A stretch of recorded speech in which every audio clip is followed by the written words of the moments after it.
I was called a bloodthirsty piece of trash subhuman terrorist by Superman fans on 9/11 because I like more than one Superman. So someone took Zack Snyder fan art and said, okay, so are you ready to move on? Which, let's be real, when someone says move on, what does that entail? It means don't look for sequels, don't expect them, support everything else, and don't talk about the thing that you like. You can't even look back fondly on an actor, on an idea, on a design. It's no longer allowed. Using Snyder fan art to tell people to stop being fans of Zack Snyder is already kind of scummy. And I and several others asked, why is it only fans of Henry Cavill who were told to move on? He was in the supersuit like a year ago at the time of recording, actively developing a new Superman movie. And a lot of the comments basically just said, well, you're not getting sequels. And it's like, well, neither is Brandon Routh or Tyler Hoechlin or Tom Welling or George Reeve or Tim Daly or George Newbern or Christopher Reeve. And yet those are all things that not only get talked about, but Warner Brothers has used AI to bring Christopher Reeve back from the dead, And this person went on and they said a bunch of stuff. And really it all just devolved down to because they didn't like it. This person says because one actor is considered the best Superman put to film by this person, right? Maybe by a couple people, by people from that era. But I have friends who were old enough that they were young when the original Chris Reeve movies were coming out. And they remember the controversies that Richard Donner got death threats, which he's talked about, that I've reported on before in the past, that people said the street would run red with his blood for comparing Marlon Brando to God and Christopher Reeve to Jesus. That seeing Lois Lane's underwear was scandalous, that her smoking, that them having sex before marriage wasn't Superman at all. It betrayed the character. But now, in our modern world, those things don't seem like a faux pas. And with the power of nostalgia, they're oftentimes, like Tim Burton's live-action Batman movies, the first connection someone has with Batman or Superman. These are their originals. And the other is enjoyed by bloodthirsty idiots who want to see an American icon be completely tarnished. Bloodthirsty. There's no basis for this. I saw this person going at it with like 5 different accounts. So again, the first half is subjective. It's their preference for Superman. The second half is hyperbole. It's a lie. It's not true. Even if you say that Superman killed too many people, you can't say he wanted to. Even in the Nightmare timeline, he's brainwashed by Darkseid, which is the same thing that happened in Superman the Animated Series, and many times in the comics and many times in Elseworld stories, of which the DCEU was itself an Elseworld. So nothing new. And this person would go on to say, well, I'm only being mean because you guys told us to move on. And I'm like, no, we never said to move on. We asked why we have to and you don't. You had one person imply that it's unfair and you suddenly felt victimized, whereas we faced this while Henry Cavill was the active Superman. He was in these movies since 2013 and especially 2016.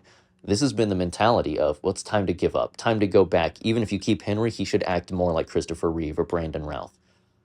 And we're like, we're not saying you can't enjoy those things. We're just saying that we should be allowed to enjoy this too, right? Like we're bringing something else to the table. We're not saying to get rid of the rest of the meal.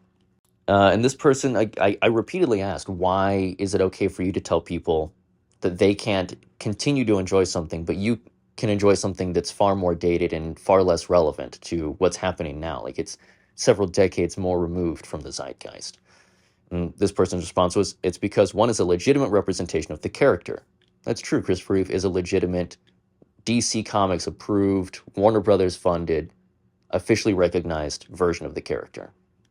X-ray vision all the way to fixing the Great Wall of China vision.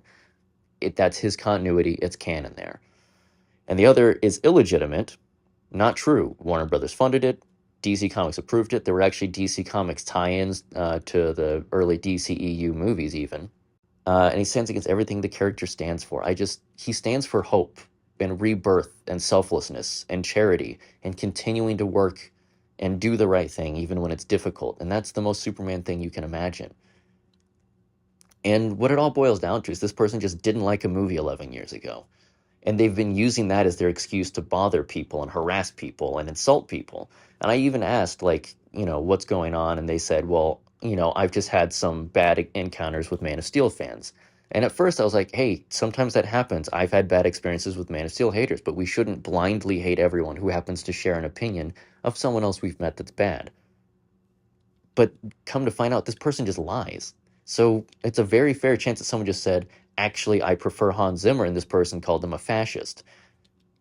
And I didn't expect to spend 9/11 being compared to ISIS for watching movies where Superman kills genocidal terrorists, Because I like the original Chris Reeve Superman. I like Man of Steel. I like all this other stuff in between. If you've watched this channel for long, you know how deep my love for the different iterations of Superman goes. I still hear Tim Daly and George Newbern's voice whenever I'm reading a comic book. That's just the voice of Superman in my head. The same way that for many people, Kevin Conroy is the voice of Batman when you read a comic book. It's nostalgia, it's in your formative years, and it's integral to how you flavor the character in your mind. But this person decided to end things off by stopping responding to anyone trying to find common ground, anyone trying to reason with them, kind of pull them out of the hatred, kind of sober them up to what's going on, and find some way to move forward, potentially turn an enemy into a friend, or at least someone who can respectfully disagree. I think that's the way everyone should attempt to move forward with things. And instead, they said that Zack Snyder fans, and they can't even spell Zack Snyder, so I don't know, what are we doing here? Zack Snyder fans and cultists deserve cancer of the most severe degree.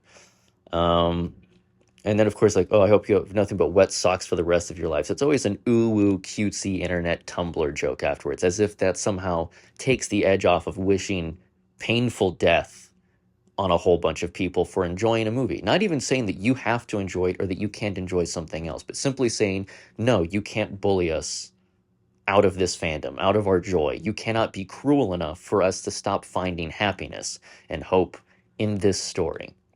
I wish nothing but disease and misfortune on your families. So yeah, no, not even that. If you have a family member or a friend who doesn't even like the same movies as you, could be a Christopher Reeve diehard fan, they also apparently deserve to have cancer and die a miserable, painful death because they like you. And they didn't see a conversation about underpants or the chiropractic practices of Kryptonian warfare to be the defining factor of your friendship. Like they were a regular fucking human being. And of course, it's followed up by more people saying that they hope everyone's children get the bird flu. So they're wishing that everyone's children dies. So if you liked a movie 11 years ago, your kids deserve to die now. That's what this person is saying. And I want to point out this mentality. I saw this person was like, it's not enough that you guys just like something. You guys act like they can't like anything else. And I asked, isn't that what you're doing with Christopher Reeve? And they're like, yes, but Christopher Reeve is good and Henry Cavill isn't, which is just preference.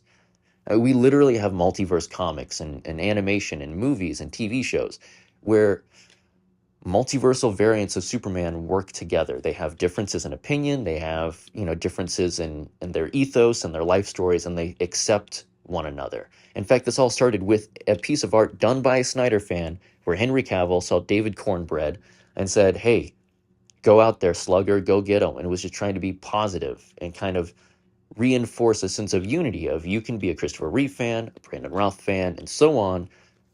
And they can be your favorite, and you can just all get along because you like Superman in a broad sense. It doesn't have to get into the nitty-gritty of which issue, which writer, which costume, which continuity, which actor. We can just emulate Superman's behavior and be good to one another. We can accept one another. For that whole truth, justice, and a better tomorrow concept to actually matter, you have to stand for it in real life.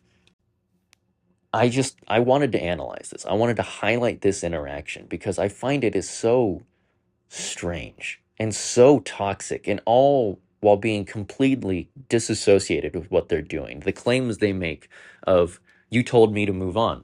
No, we didn't. You told us to move on. And even if we had told you to move on, would that validate calling someone a bloodthirsty murderer? Because if so, then we're allowed to call you that. And I don't think it would be right for us to do that. And I certainly don't think it's right for them to do it. It sucks the joy out of me. It makes me not want to be a DC fan. And it's why I don't consider myself one anymore. I'm making the Suicide Squad game. I'm finishing up these books. because these are things that me and the creative people who I've collaborated with have committed to doing. But I won't be active in DC circles probably ever again. In fact, I may not be as active on the internet after these books and these board games come out, because I frankly no longer find joy in interacting with these people. I don't find joy in being targeted and stalked and threatened, because I like a specific continuity.